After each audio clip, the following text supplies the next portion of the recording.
Hi, this is Dr. Nazare Magas coming again. I'm sorry I've been absent for a while. It's been a long while actually. I went to Spain and I came back and I didn't get right back to it. So I am reconnecting with all of you.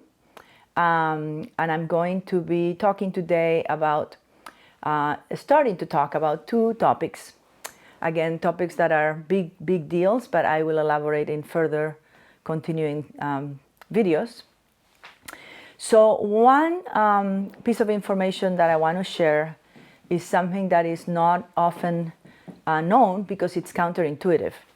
And that is that what happens to those people who have more than their usual amount of injury, maltreatment, or trauma in their development growing up. What happens to those people in relation to their parents? And it's counterintuitive what happens. So one would think that those people who had the worst parenting will be so glad and happy to flee and disconnect from their parents once they're able to do that. But in actuality, the people who had the worst parenting remain connected to the parents or parent and remain trying to have a good connection and continue doing so into adulthood and even into old age. And that has to do with the fact that they have a deep longing, a deep need to be approved of, to be recognized, to be loved. And because they had an unusual amount of rejection, abandonment, and neglect, they didn't get enough. And so they keep longing for it, they keep looking for it. So they will continue to connect with their parents, and they will be the ones that are the most attentive and bringing gifts, being able to help them when they need help, and that kind of thing. And that is completely counterintuitive. Those people who had the natural injuries that happened during childhood or even trauma, but it wasn't so severe, they are safer to be angry and to be upset, and they actually are more likely to disconnect and to even take different routes in their lives, and to not be that attentive to their parents. So again, that is completely counterintuitive. And so I wanted to let people know about this. And the next topic is the topic that is a psychoanalytic understanding of how we integrate who we are in our development. And this is having to do with what's called a self-other organization. So self-other organization means the view you have about yourself and the view that you have about others. And there are 4 types, and that's it. There's only 4 ways that we can understand how we view ourselves and others in this self-other configuration. And it's having to do with bad or good. So one possibility is that the view of the self is as good and the other is also good. So that would be a self-other configuration of good. The other one would be that the self is good but the other is bad. So that again, the self would be viewed as good and the other would be understood as bad. And then the next one would be that the self is bad, so you're bad, and the other is good. So again, you would see the other as good in general, and you would see yourself as bad.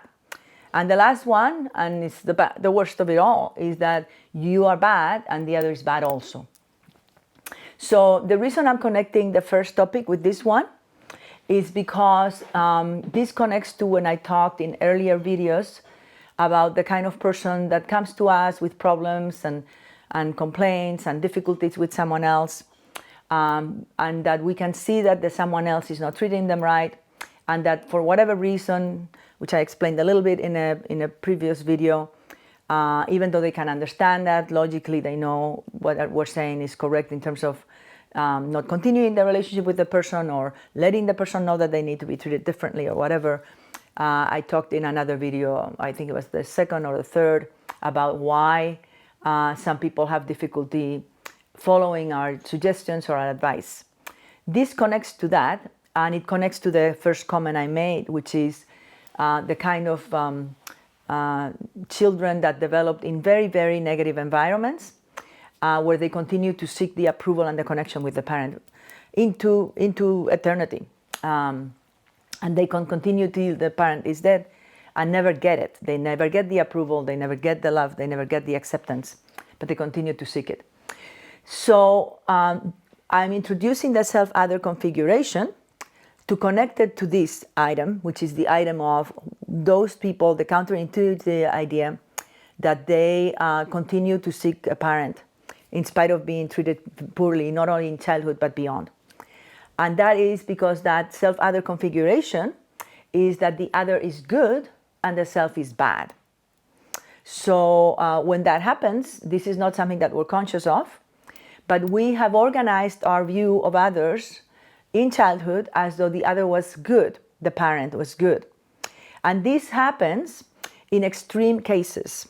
When the parents are really, really bad, it isn't safe to psychologically recognize that our parents are really, really bad to us. We wouldn't be able to survive. So what we do is that we shift it. So we make the parent good, and so the problem must be us. So we must be bad. With this way of looking at things, we have a chance in the world because it's up to us. So we can try this or that or the other because we have some power over it. So, but if it's the parent that is the problem, then it's pretty powerless and hopeless. And there's a thing in psychology called failure, and in medical terms called failure to thrive. And that's what happens to a baby when they don't get the necessary love and care and warmth, and they actually die. And they could be fed, they could be in warm conditions, but if they don't have the necessary connection, the baby dies. And that's called failure to thrive. So obviously, that is the most horrible thing that could happen, that you can't make it.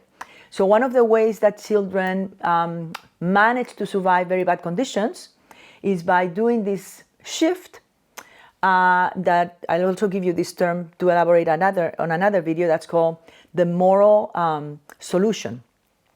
And the moral solution is that it's better to live in a world where God is good and we're bad, than to live in a world where God is bad and we're good. Because clearly, if God, in this case our parents, that they're like God when we're growing up, if they're bad, then it is hopeless. And it is hopeless, I want you to connect it to the failure to thrive. You wouldn't be able to make it. You would be too, you would lose the drive to live, to try, because you would have no option, because nothing would work. But if it's up to you, then you have some hope. So this connects to that video I made a while ago, that maybe the next time I do a video, I'll kind of start with that to remind you what I was talking about. But some of you that have watched various videos will remember about the case where we have someone we know that is clearly being maltreated in some relationship. And no matter how much we try to help them and guide them, they are unable to continue our advice and to actually take advantage. They seem to get it, but they don't seem to put it into effect. And then this other piece that I'm giving you today, to reiterate, which is that there's something very counterintuitive, which is that we think that those people who completely reject their parents or have nothing to do with them or are constantly angry at them, that the parents must have been really horrible. But in actuality, those people who are able to separate, let go of their parents, or be very upset with them, or be complaining about them all the time, those people had much better childhoods than the ones who continue to seek the parent. So I'll give you an example of that, because I think that usually helps. I had a patient a while ago who was quite a bit older than me, and this was about 20 years ago or something like that. And she came from a very difficult childhood where there was a lot of physical abuse. She wasn't physically abused, but all the siblings were. So she was terrified. And there was really no warmth or love that was ever offered, and a lot of criticism and rejection. And I remember that one time her father dropped her off, and she was in her late 60s, something like that, when she was seeing me at the time, close to 70. And I knew a lot about what had happened to her and how scared she had been growing up. And into going to college, she was so scared of her father that she wouldn't date or do anything with anybody. She would run back home to avoid what was so awful about this father. But the mother was very neglectful. She didn't protect her either. So I remember this one time that the father had come to drop her off. And I went out to the car to tell the father how much she appreciated him and how much she cared for him. And I was doing that on purpose so that perhaps he would begin to look at her with more warmth and love. Normally, whenever I've done that to a parent, whatever age, whenever I tell the parent that whether it's a child, an adolescent, or an adult, that patient of mine really cares about them, in whatever way I do it, the parent usually gets very happy and makes comments that are of thanks and gratitude for hearing this. In this case, it was so severe that the father looked at me and said absolutely nothing. Now, this particular woman that I'm telling you was almost in her 70s, was with her father that day because he was helping him with all kinds of things he needed, and would always be available to both her father and her mother. And yet she came from a very, very severe experience of physical abuse and tremendous neglect. So there's an example of how somebody can continue to try to help. And she was outstandingly helpful to her parents, but she came from a very horrific childhood. So that's an example of the counterintuitive. You would think that somebody like her would be very likely to disconnect or not want to help, or not want to be of service to them later on when they're vulnerable and she's capable. And the last part that I talked about was the self-other configuration. And I'd like you to begin to think about this.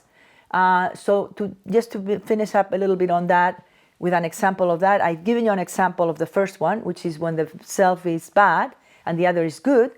This connects to this father that this older woman, but obviously since childhood, considered him to be good, but she's bad. So she keeps trying and trying and trying. And when we look at the other as bad, that's what we call paranoid. So this is when we think the other one is going to harm us, and we look at every interaction with the possibility that they're going to do something bad to us, right? So I want you to think about, where do you fit with this? How do you think of yourself? And when you have a dynamic and interaction with someone else and you have a conflict, how do you think you look at others in general? Are you more paranoid, thinking that people in general are going to harm you and you have to be protective all the time? Or are you very trusting of the other? And again, if you're very, very trusting, you're going to most likely fall in what I'm talking about at the beginning today, which is the counterintuitive childhood, which is particularly damaging, particularly severe, and therefore there is an internal longing to get this approval and this love from this other person until we intervene with therapy, which is very important. And I'll explain why in other sessions, in other videos. So thank you for watching me. Don't forget to subscribe. Don't forget to share it with other people if you think this is helpful. And my apologies for being absent for a little while, but I'll try and be here every week from now on again. Thank you. Till the next time.